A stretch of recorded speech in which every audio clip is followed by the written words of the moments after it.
characters and we really liked the story. So we connected to the story. So we said we will do it. And of course, Rajmouli being the director, and we know that he can pull it off, and he has the capacity to pull it, the capability and the How are you so confident in investing that much crores of money into one film? So it is basically the confidence comes from the story and also from the filmmaker, the director, and the creator. So we believe in Rajmouli and we believe in the story, and then to support it. Shantamu, can you please get on? We'll have a picture.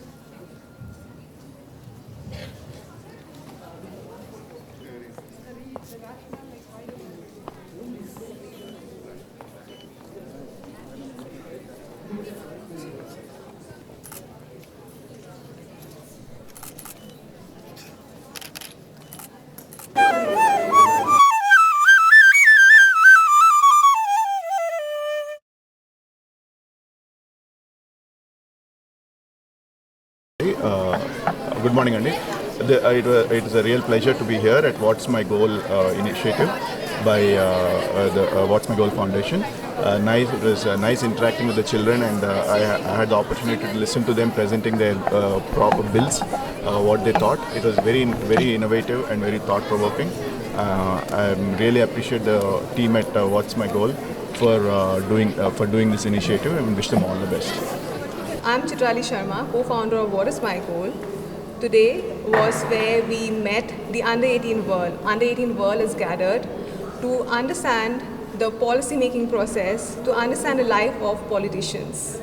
And along with it, students are experiencing other career domains. We have launched the Under-18 Movie Makers Clan, Under-18 Innovators Clan, so that we serve the Under-18 Assembly far better.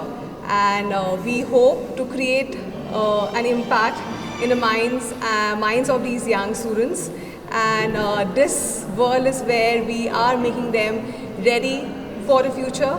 We are making them live in different careers, live in the professions, and self-discover themselves so that they know where they want to go in the future. So that is all from my end. Thank you. It will build a lot of character and confidence among the students.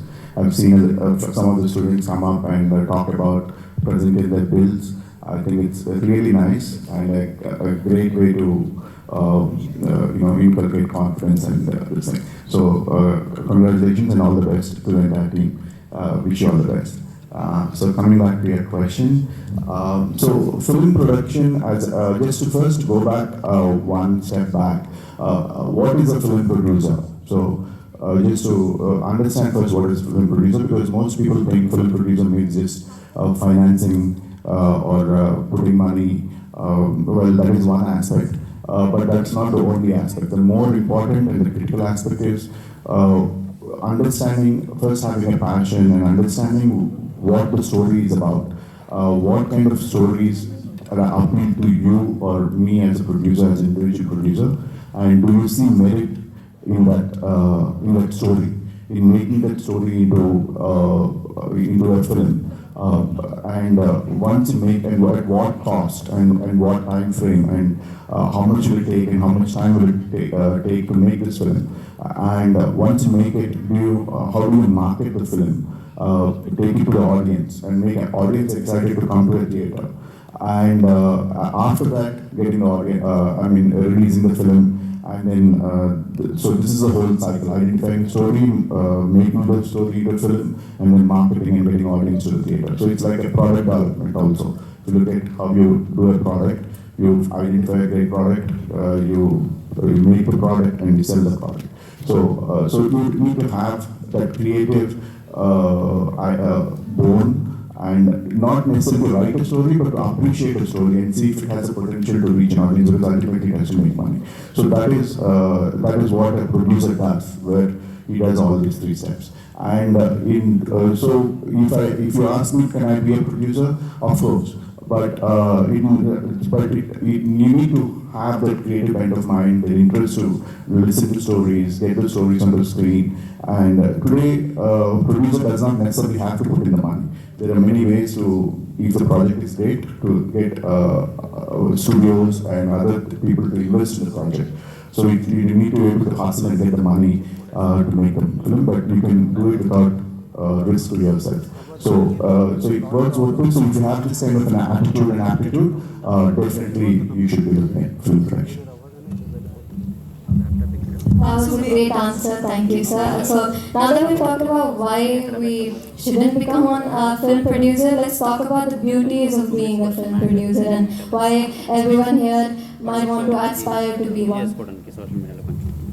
So, in film production, one of the exciting things is you get to listen to a lot of stories. You get to interact with some very amazing creative minds. I had the pleasure of working with some of the best creative minds like Rajmouli and some of the best actors like Prabhas and Rana and Allu Arjun. All the top heroes I had the honor of working with. So it's amazing to be working with this, and in terms of production, some of the top visual effects supervisors, some of the great art directors, cinematographers, music composers. So you get to work and be in the presence of a lot of different variety of creative people, from actors to musicians to different crafts of filmmaking. So filmmaking is considered the biggest collaborative art form, where it's not many people. It's like painting is a single person doing it, writing is a single person doing it, but filmmaking is an art form where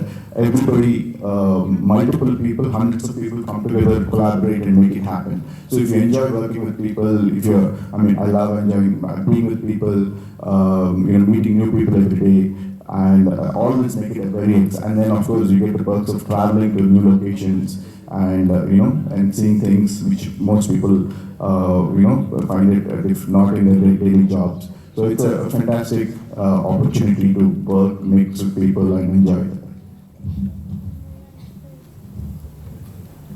So Shobu, how did you actually think of becoming a producer, and was there a light bulb moment for you? I said always, but actually my journey to films was a little indirect.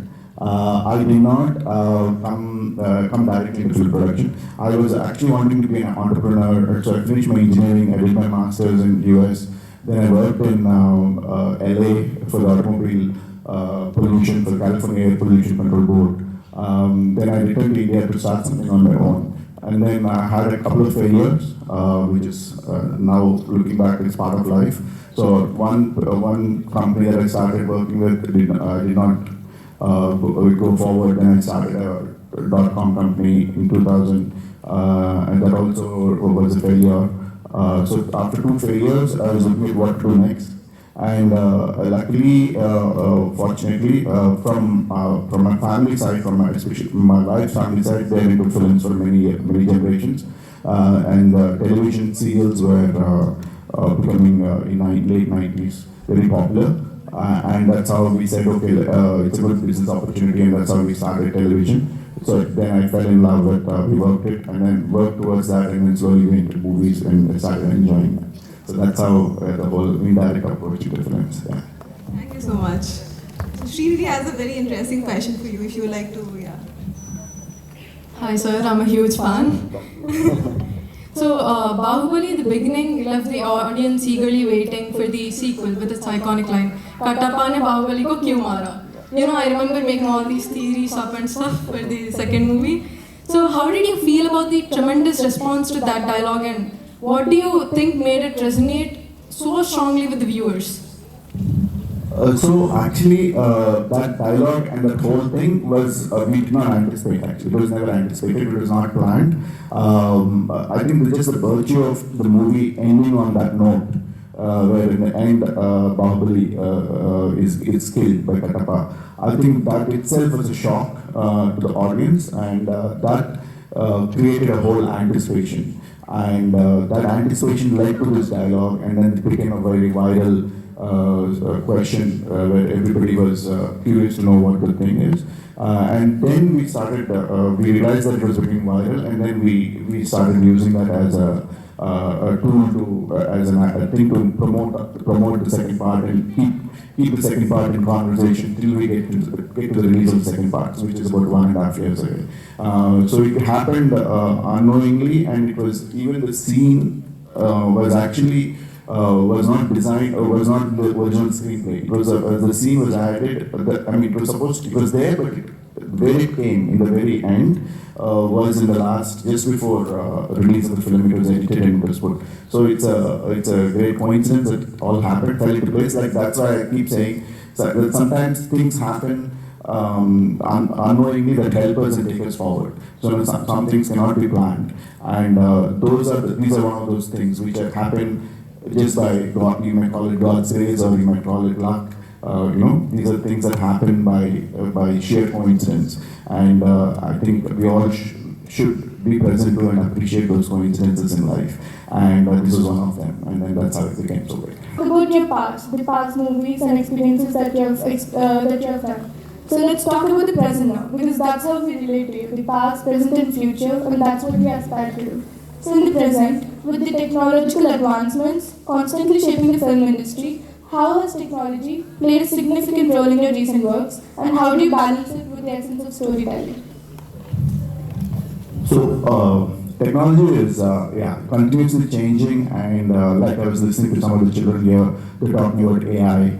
And AI is having an impact across every aspect of our lives, including filmmaking. But apart from AI, there are many visual effects, the technologies that are being used in visual effects are changing in every aspect of filmmaking. There are many technologies that are coming in that are enhancing the way you can make films. From the era when we first made our first films, we were still shooting on film, 35mm film, and now it's completely moved to digital, which increases the way you can shoot film, save film, and edit film. Everything else changes. Even music, which was most of the time composed with live instrumentation. Now it's moved to electronic and digital music, where you compose mostly on digital, with just a keyboard and a few instruments. You can compose music, and of course visual effects. Bahubali was one of the front runners in Indian VFX and animation. We used a lot of technology from motion capture to performance capture, everything else to enhance. And then now game engines. Many of you might be playing games, and they're driven by what is called a game engine, like Epic or Unity, Unreal game engines. And those game engines are now becoming very powerful, enabling us to use that in the creation of digital assets and everything else. And going forward, I think digital humans, where you create actors in fully digital humans and fully digital environments, and AI is going to play a very important role in writing a script. It will not replace the creator, but it will give a lot of help, assistance in making the creative process faster and better, whether it is in composing music or writing scripts, and everything else. So there's a lot of ways technology is playing. I can go into a lot of depth in it, but specifically if you ask, I'll tell you more. So under 18 world, they are pretty much into technology. They're using technology for a lot of things. And what we have gathered here today is to collaborate. And collaboration is the key to, even in filmmaking, collaboration is very crucial. So can you take up an example from one of your projects where you think collaboration has played a major role? Absolutely. Like I said, the filmmaking itself is a collaborative art form, and depending on the size and scale of the film, it can be from 100 people or 50, 70 people to anywhere between, like Baahubali. There were days when we had 1,000 people on the sets, 1,000 to 1,500 people on the sets of Baahubali. And any given time, as a director, or as a producer, or as a creator, I'm working with multiple people, and I have to get work from for whether it's a production designer, costume designer, the director. How do you work with them to make this film happen?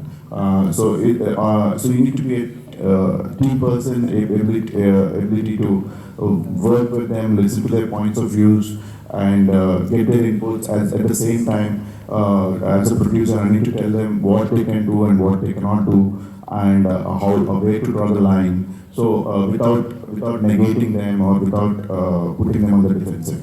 So it's a whole teamwork where we work jointly and need to create an environment and excitement of collaboration where everybody shares and contributes to the bigger picture, which is the director's vision on the screen, and make the film a success.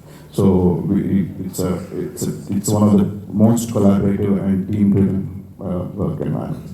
Absolutely, sir. So before we move on, we wanted to take a few questions from the audience as well, because the audience here has been waiting eagerly, I think, to ask questions. So we can have a few questions from the audience. We can move the mic around, yes. T-Hub, B-Hub, Telangana State Innovation Cell, RICH, tasks, emerging technologies, Y-Hub, all of them are providing those resources for you to become good entrepreneurs. India being Bharat, most of us live in tier 2 and tier 3 cities, right? How many of you guys are from tier 2 and tier 3 cities? Very few. I am from a tier 2 city, Warangal. So, our Honorable IT Minister KTR sir always thinks, by the way, his birthday today. Okay? So, we'll celebrate it in a bit, after I'm done. I'll keep it very crisp. So, he's a very visionary leader, and he always thinks about, the youth. That's you guys, the future leaders. How would we kind of capture the passion of this youth? Sir always says, the youth from tier 2 and tier 3 cities, tier 1, 2, have a lot of passion, fire in their belly, and we have to catch them very young. So Telangana State Innovation Cell, which I am heading as a Chief Innovation Officer, our vision is to build and nurture the culture of innovation, especially rural and grassroots innovations across the 33 districts of Telangana, across the state. Right?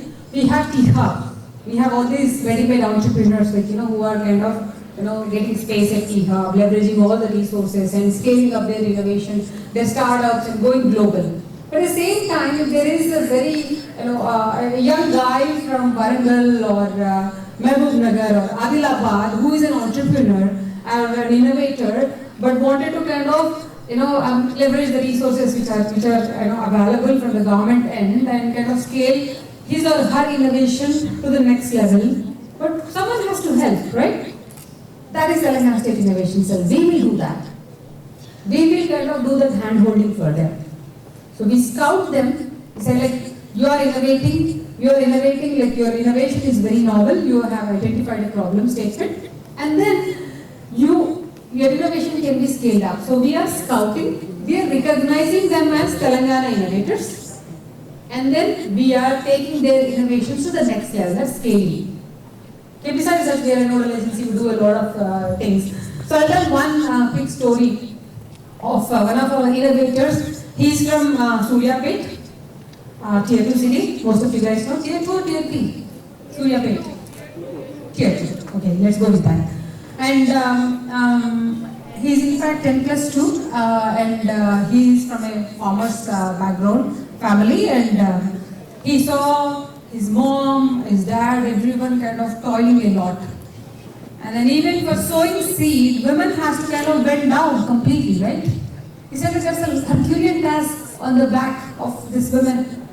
And he came up with this innovation. It's a stick. You put a seed and you just kind of poke that stick into the soil.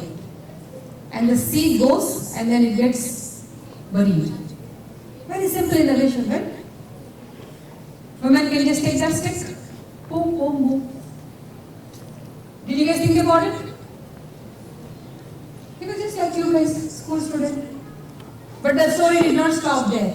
He went on creating more agriculture instruments, innovative products. And the best part of it is, those innovations are economical. A farmer can afford them, right? A stick is 600 rupees. Anyone can afford it, right? If it is 60,000 rupees, it's really big burden for a farmer. But this innovator is giving that stick, selling that stick for 600 rupees, which is nothing in this world, and solving a bigger problem. We are kind of avoiding the back pains Once you get a back pain after 40 years, it's not that easy. Your teachers will definitely vouch for that, right? Once you have a back issue, it's not easy to kind of get rid of that pain. It's really, really worse. You cannot sit, you cannot sleep, it will kind of like, kind of crumble your life, like it will kind of like make you sit at one place. So he solved that problem. Again, multiple, various innovations he came up with, and he reached out to Telangana State Innovation Cell, and we have T-Works, India's largest prototyping center, another brainchild of our IT minister. So he started his fellowship over there. He tinkers around a lot, right? He's not an engineer, but he knows how to make things. He can break things, he can create things, he can solder things. So he started tinkering around, and very recently he came up with another innovation that can spray pesticides. Again, for economical price. You might be thinking we already have drones which are kind of spraying the pesticides, right? You guys know that? Yes, ma'am. Drones are being used? Yes, ma'am. Right? But again, what are the problems with flying drones? Electricity, battery. Very nice. I don't get to hear your answers, but I like the enthusiasm, like, the way you wanted to kind of. The farmer is not carrying the pesticide bag on the back, but he has a small vehicle that he created, and the spacing between the two wheels can be adjusted, so that based on the crop, the farmer can adjust the spacing and pesticide, kind of spray the pesticide. So it's very innovative. And again, he did not stop there. Okay, so he was invited to participate in Nebraska, Lincoln, Nebraska, in a very famous conference in America. So right now he is in America, a 10+2. You'll move on to something else. So even teachers are innovating, researchers are innovating, everyone is innovating, big companies are innovating. You know the Kodak story? You guys are not born, okay? So Kodak, when we were growing up, so the concept of digital cameras was not there. Cell phones were not there, okay? We used to have those landlines, and whenever we have to take pictures, it's like a camera, it's good and bad, okay? Good thing is like you are very conscious about taking the pictures, but the bad thing is you can take only very limited pictures. Now like with these selfies and everything, you can take zillion pictures, right? So Kodak did not innovate. This is like they were a little late in the innovation. They thought like, oh, everyone is kind of like happy with, the roll and film roll and everything. But Steve Jobs came into the picture and he said like, you know what, I have iPhone for you guys.